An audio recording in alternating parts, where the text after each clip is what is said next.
Psalm 78. O my people, listen to my instructions.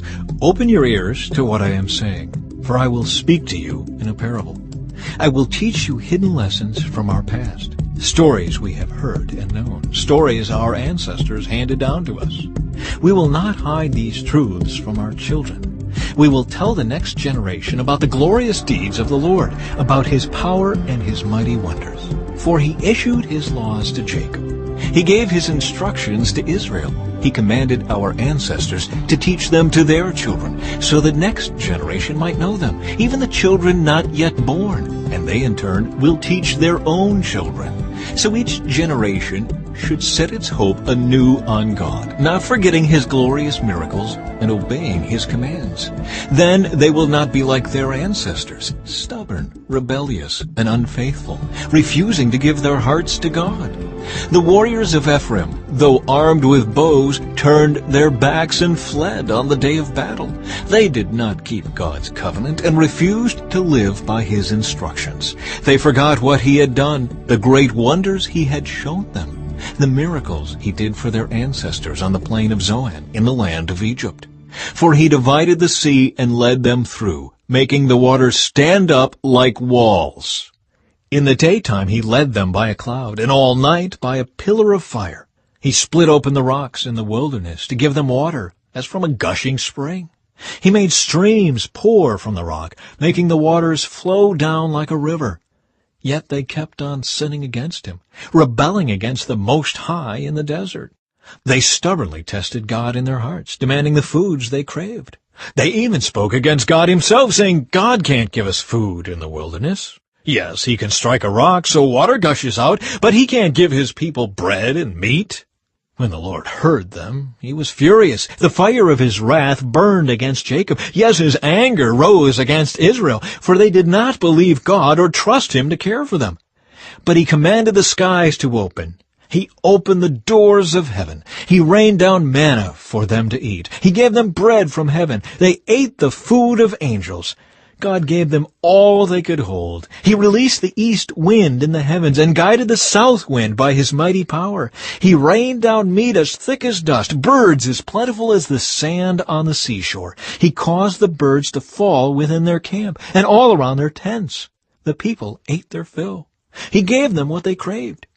But before they satisfied their craving, while the meat was yet in their mouths, the anger of God rose against them, and he killed their strongest men. He struck down the finest of Israel's young men. But in spite of this, the people kept sinning. Despite his wonders, they refused to trust him. So he ended their lives in failure, their years in terror. When God began killing them, they finally sought him. They repented and took God seriously. Then they remembered that God was their rock, that God Most High was their Redeemer. But all they gave him was lip service. They lied to him with their tongues. Their hearts were not loyal to him. They did not keep his covenant, yet he was merciful and forgave their sins, and did not destroy them all. Many times he held back his anger and did not unleash his fury, for he remembered that they were merely mortal, gone like a breath of wind that never returns. Oh, how often they rebelled against him in the wilderness and grieved his heart in that dry wasteland. Again and again they tested God's patience and provoked the Holy One of Israel. They did not remember his power and how he rescued them from their enemies. They did not remember his miraculous signs in Egypt, his wonders on the plain of Zoan. For he turned their rivers into blood so no one could drink from the streams. He sent vast swarms of flies to consume them and hordes of frogs to ruin them. He gave their crops to caterpillars. Their harvest was consumed by locusts. He destroyed their grapevines with hail and shattered their sycamore figs with sleet. He abandoned their cattle to the hail, their livestock to bolts of lightning. He loosed on them his fierce anger, all his fury, rage, and hostility. He dispatched against them a band of destroying angels. He turned his anger against them. He did not spare the Egyptians' lives, but ravaged them with the plague. He killed the oldest son in each Egyptian family, the flower of youth throughout the land of Egypt. But he led his own people like a flock of sheep, guiding them safely through the wilderness. He kept them safe, so they were not afraid, but the sea covered their enemies. He brought them to the border of his holy land, to this land of hills he had won for them. He drove out the nations before them. He gave them their inheritance by lot. He settled the tribes of Israel into their homes. But they kept testing and rebelling against God Most High. They did not obey His laws. They turned back and were as faithless as their parents. They were as undependable as a crooked bow. They angered God by building shrines to other gods. They made Him jealous with their idols. When God heard them, He was very angry, and He completely rejected Israel. Then He abandoned His dwelling at Shiloh, the tabernacle where He had lived among the people. He allowed the ark of His might to be captured. He surrendered His glory into enemy hands. He gave His people over to be butchered by the sword because He was so angry with His own people, His special possession. Their young men were killed by fire. Their young women died before singing their wedding songs. Their priests were slaughtered, and their widows could not mourn their deaths.